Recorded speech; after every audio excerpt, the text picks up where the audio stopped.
আসছি আবহাওয়ার খবরে। সপ্তাহ শেষে পারদ পতনের খবর দিচ্ছে আলিপুর আবহাওয়া দফতর।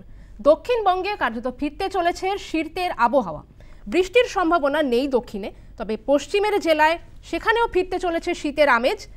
পাশাপাশি জানিয়ে রাখবো, আংশিক মেঘলা আকাশ থাকবে একাধিক জেলায়। উপকূল ও লাগোয়া জেলায় থাকছে আংশিক মেঘলা আকাশ। উত্তরবঙ্গে মূলত থাকছে পরিষ্কার আকাশ। আকাশ পরিষ্কার হওয়ার পূর্বাভাস দিচ্ছে আলিপুর আবহাওয়া দফতর।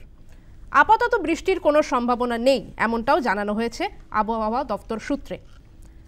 ডিসেম্বর শুরু হয়ে গিয়েছে, সেভাবে জাঁকিয়ে শীত পড়েনি, তবে সপ্তাহ শেষে পারদ পতনের সম্ভাবনার কথা জানানো হয়েছে। দক্ষিণবঙ্গে ফিরতে চলেছে শীতের আমেজ, আর পাশাপাশি পশ্চিমের জেলাগুলিতেও ফিরবে শীত।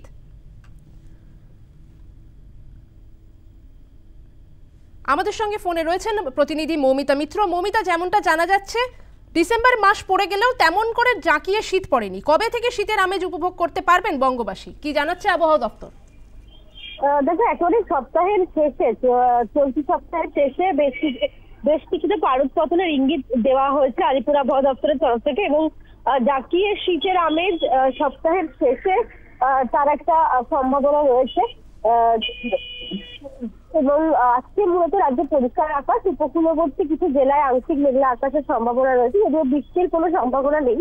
উত্তরবঙ্গ এবং দক্ষিণবঙ্গ মিলিয়ে 6টি জেলায় কুয়াশার সম্ভাবনা, এবং একই সঙ্গে যেটা পূর্বাভাস রয়েছে উত্তরবঙ্গের ক্ষেত্রে মূলত উত্তর ও দক্ষিণ দিনাজপুর, তার সঙ্গে মালদহ জেলায় সকাল থেকে কুয়াশার সতর্কবার্তা রয়েছে। দক্ষিণবঙ্গের ক্ষেত্রে পশ্চিম বর্ধমান, পশ্চিম মেদিনীপুর এবং বীরভূমে কুয়াশার সম্ভাবনা। কলকাতার ক্ষেত্রে আংশিক মেঘলা আকাশ, দিন এবং রাতের তাপমাত্রা সামান্য বেড়েছে, স্বাভাবিকের থেকে 3 ডিগ্রি সেলসিয়াস উপরে রয়েছে তাপমাত্রা।